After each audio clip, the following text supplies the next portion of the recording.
నిలబడు.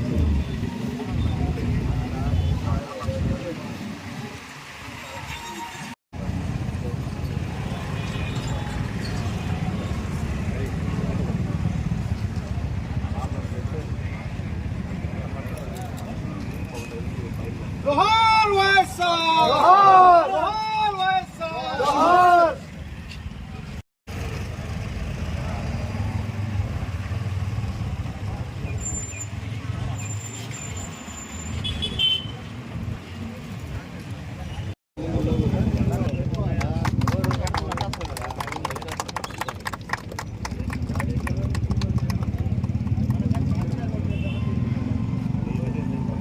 Siapa nak kau tiba gitu?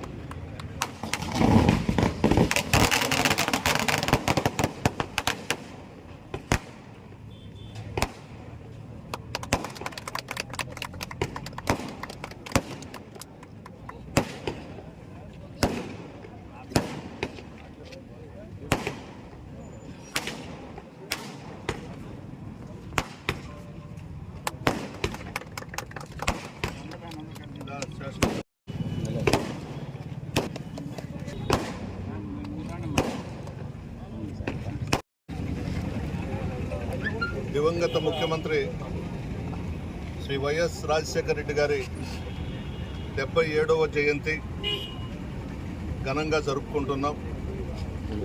ముఖ్యమంత్రిగా రాజశేఖర రెడ్డి గారు రచ్చబండ కార్యక్రమానికి బయలుదేరడం, హెలికాప్టర్ కనిపించడం లేదని బయటికి రావడం, ఆ క్షణంలో రాజశేఖర రెడ్డి గారి అభిమానులు, పార్టీ నాయకులు, కార్యకర్తలు, ప్రతిపక్ష పార్టీలకు సంబంధించిన అభిమానులు అందరూ కూడా దేవాలయాల్లో, మసీదుల్లో, చర్చల్లో ప్రార్థనలు చేశారు. రాజశేఖర రెడ్డి గారు తిరిగి రావాలి, మరలా ప్రజలకు సేవ చేయాలని చెప్పి ప్రతి ఒక్కరు కూడా ప్రార్థనలు చేశారు. కానీ దురదృష్టవశాత్తు భగవంతుడు ఒక గొప్ప నాయకుడిని త్వరగా తీసుకెళ్ళిపోవడం జరిగింది. సరిగ్గా రాజశేఖర రెడ్డి గారు చనిపోయిన 3వ రోజే హైదరాబాదులో వినాయక నిమజ్జనం, హైదరాబాదులో పెద్ద ఎత్తున వినాయక నిమజ్జనం చేస్తారు, మీ అందరికి కూడా తెలుసు. ఆ నిమజ్జనం రోజు వినాయకుని విగ్రహంతో పాటు ప్రతి వెహికల్లో రాజశేఖర రెడ్డి గారి ఫోటో కూడా పెట్టుకున్నారు. అంత గొప్ప మహానుభావుడు రాజశేఖర రెడ్డి గారు, ప్రజల మనిషి.